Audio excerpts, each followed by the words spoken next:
Hey guys! And gals! Today we will look at a few ways we can improve the performance of VCV Rack, and maybe that will help us to add that one last module to our patch.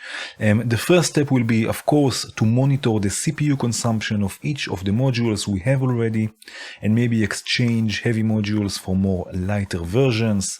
So here I have a small patch ready. I have here the trigger sequencer from Count Modular triggering the kick model on braids. Sounds like this.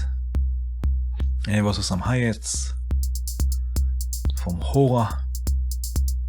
Oh yeah. Here I have a sample running, sort of a pad. This is, by the way, a part of the sample or sound pack I released. Textural ambience, links in the description if you are interested. Then I have here a percussive voice with a percussive vibration. Oh yeah, with some nice delay, and I'm sequencing also the decay time. Very nice. Here I have the FM operator going through Sangster.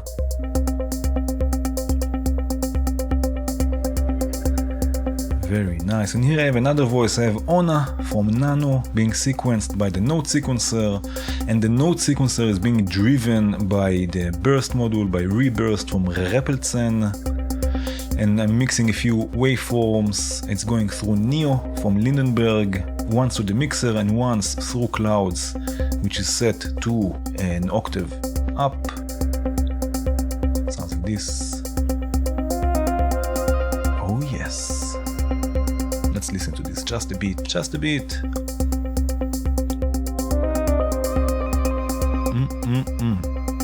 One more time.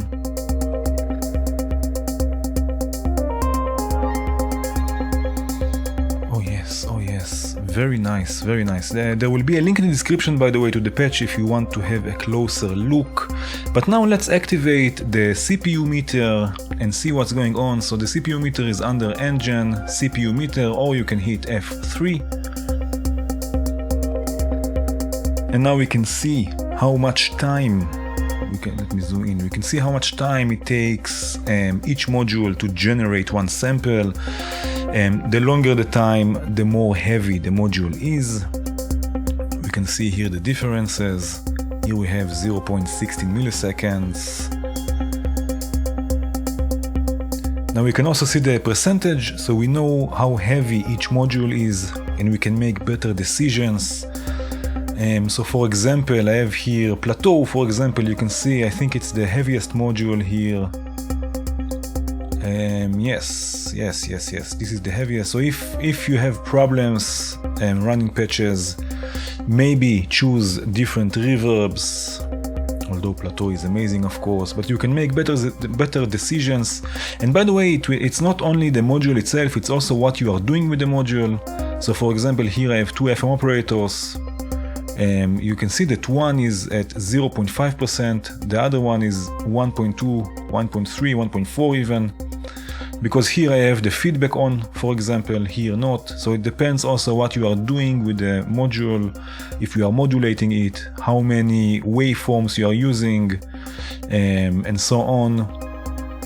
So again, this might help you make better decisions. Now in most cases, this doesn't mean that the module is better or worse just because it's heavier or lighter on the CPU. So don't disregard certain modules just because they are heavy or light. And another thing to keep in mind is that the CPU meter will consume a fair amount of CPU. So don't leave it open and just use it from time to time to check how things are looking. So let's really deactivate it. Again, CPU meter, very nice.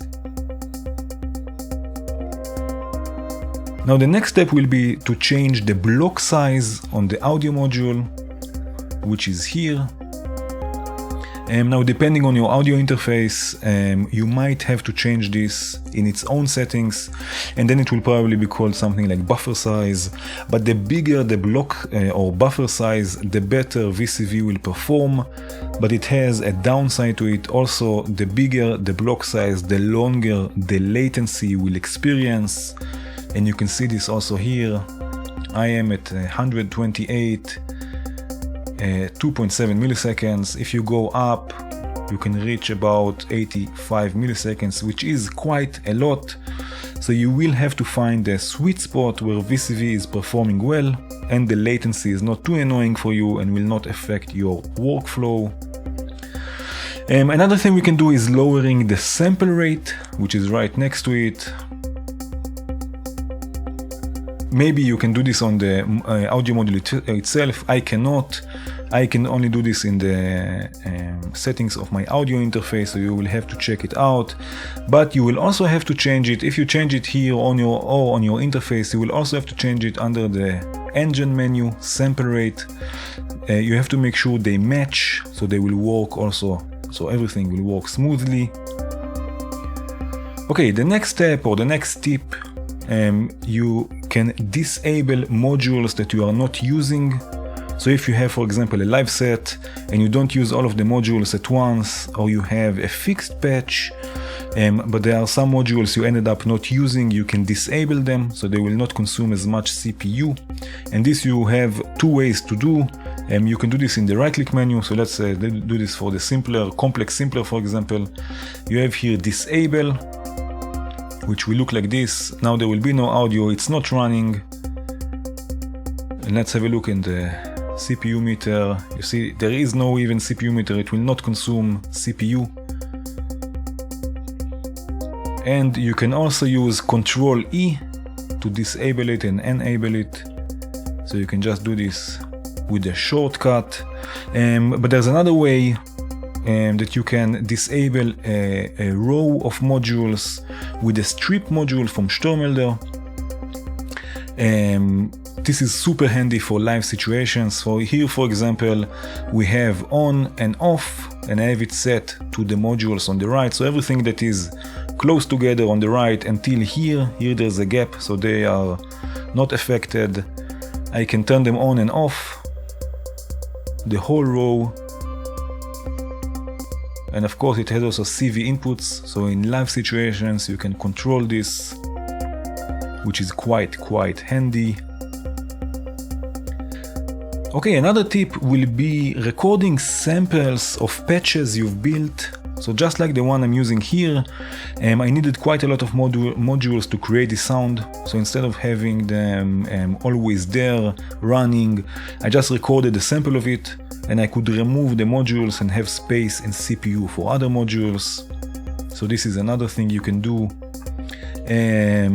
Another tip, we can raise the number of threads, which will help us with the number of modules we can use in a patch before we get those annoying stutters. Again, under engine, threads. Also here there's a catch. The more threads you enable, the more power it will consume. So also here you'll have to find a sweet spot. You can see 1 lowest CPU, 4 threads most modules. I'm on 1. It works nicely for me, but you will have to find a sweet spot for your setup. Okay, another thing we can do, we can lower the frame rate.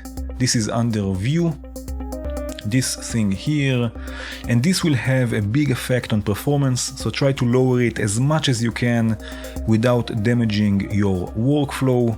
This can really help you. Something to keep in mind is that GPU is quite important for having good performance in VCV, so make sure to have a dedicated graphics card and make sure your drivers are up to date. Another tip is to use VCV in full screen by hitting F11, so your graphics card will not have to render the OS user interface and other apps that are running, so this can also help you. Another thing is to use a dedicated audio interface. I had a couple in the last years and they all performed differently with VCV. I had the Steinberg interfaces that worked great.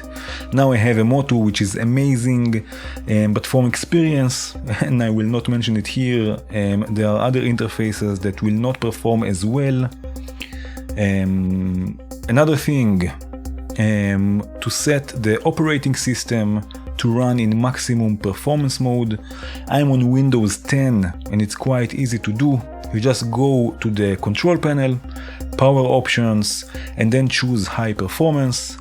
Of course, if you are working on a laptop, make sure to have it connected, to have it plugged in so it's not running on its battery, which will affect the performance, of course. Okay, now about recording the audio or the screen. Unlike when using external recorders, the VCV recorder will not record glitches and stutters. So if you can still perform your patch even though it glitches, try recording it with the VCV recorder so it will not record those glitches. And you can also record the screen with it. So this is the module, the VCV recorder. In the right click menu you can choose audio formats and video, so you can record your patch, you can record your performance, you can record the screen without those glitches. One thing, don't forget to connect the audio to it, so it will record also the audio, not just the screen. And yes, I think that was it more or less. I will put a link in the description to all those tips on the VCV website. Please, if you have more tips, leave them in the comments, so it might help others as well. I hope you enjoyed this video. If you did, please hit the like button. If you enjoy what I do, consider becoming a Patreon. If you want to see more videos like this, please subscribe and hit the bell, and have a good one.